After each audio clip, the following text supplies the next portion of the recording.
Assalamualaikum warahmatullahi wabarakatuh. Perkenalkan, nama saya Hermanovianti Widodo Putri. Saya di sini akan menjelaskan topik yang berjudul Membangun Etika Digital Berdasarkan Nilai-Nilai Pancasila.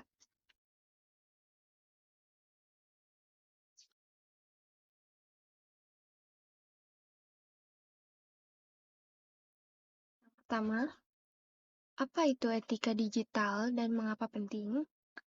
Etika digital yaitu prinsip-prinsip moral yang mengatur perilaku manusia di dunia maya, seperti internet, media sosial, dan teknologi informasi. Dan bisa yang lain-lain, masih banyak lagi. Kenapa penting? Karena digitalisasi ini mempengaruhi kehidupan sehari-hari seperti privasi, keamanan data, kejujuran informasi, dan interaksi sosial. Yang menggunakan medsos itu kan termasuk ya. Lalu kenapa saya memilih ini dan apa hubungannya dengan Pancasila? Karena Pancasila sebagai dasar negara Indonesia dan dapat menjadi landasan etika digital untuk membangun masyarakat yang adil, bersatu, beradab di era digital ini. Karena semakin banyak orang yang menggunakan etika digital tidak digunakan dengan baik, jadi kita harus menggunakan media sosial sebaik-baik mungkin menggunakan etika digital. Jadi itu penting bagi pengguna sosial media, etika digital itu. Lalu, kita akan membahas yang pertama, yaitu berdasarkan sila pertama yang berbunyi ketuhanan yang Maha Esa. Sila ini menekankan kepercayaan kepada Tuhan, toleransi antar umat beragama, dan penghormatan terhadap nilai-nilai spiritual. Lalu, apa penerapan di etika digitalnya? Kita bisa seperti menghindari konten yang menyinggung agama, mempromosikan toleransi online, dan menggunakan teknologi untuk kegiatan positif, seperti berdakwah secara online. Sekarang bisa semua dilakukan secara online, tapi kita harus menggunakan media sosial dengan mengunggah konten-konten yang bermanfaat, seperti itu. Bisa jadi pendidikan agama. Lalu, yang kedua, pada sila kedua yaitu yang berbunyi kemanusiaan yang adil dan beradab, sila ini mendorong penghormatan terhadap hak asasi manusia, keadilan, dan peradaban yang tinggi. Nah, apa penerapannya? Yaitu seperti melindungi privasi, menghindari diskriminasi online, dan mempromosikan empati dalam interaksi digital. Misalnya, melawan cyberbullying. Seperti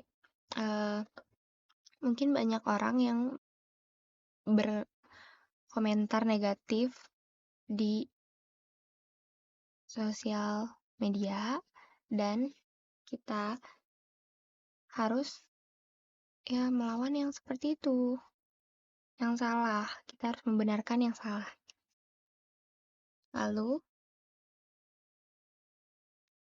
ada pada sila ketiga yang berbunyi Persatuan Indonesia. Di sila ini yaitu menekankan persatuan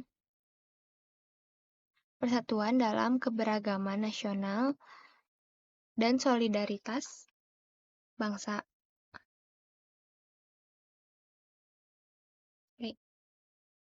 Solidaritas bangsa. Lalu penerapannya pada etika digital yaitu mendorong konten yang memperkuat identitas nasional, menghindari perpecahan, dan menghindari perpecahan seperti ujaran kebencian antar suku. Ya, pokoknya yang saling menghina satu sama lain itu kita hindari ya, jangan sampai kita terbawa-bawa oleh arus seperti itu. Dan menggunakan platform digital untuk kolaborasi antar daerah. Ya, yang seperti tadi yang dikatakan pertama, pokoknya kita harus menggunakan platform platform media sosial dengan sebaik mungkin, bukan untuk memecah belah antar suku atau budaya. Lalu, pada sila keempat, kerakat dah berbunyi kerakyatan yang dipimpin oleh hikmat kebijaksanaan dalam permusyawaratan perwakilan. Di sila ini mendorong demokrasi, musyawarah, dan keputusan bijak melalui diskusi. Penerapannya yaitu mendorong partisipasi aktif dalam ruang digital seperti voting online yang transparan. Jadi, voting online anonymous, maybe. Lalu diskusi konstruktif di forum dan verifikasi informasi sebelum dibagikan.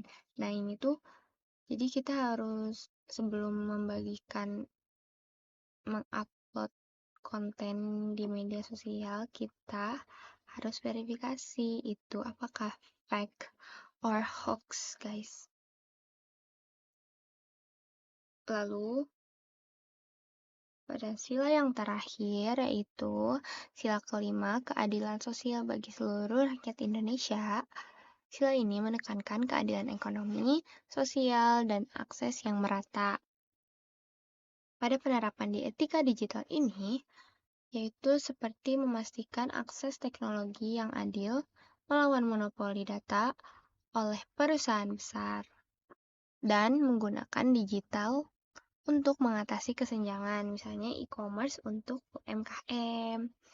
Nah, karena banyak sekali UMKM yang masih belum mengupdate dirinya, jadi dia tertinggal jauh. Itu. Salah. Lalu, yang terakhir, simpulan. Kesimpulan dari menerapkan etika digital Pancasila untuk masa depan.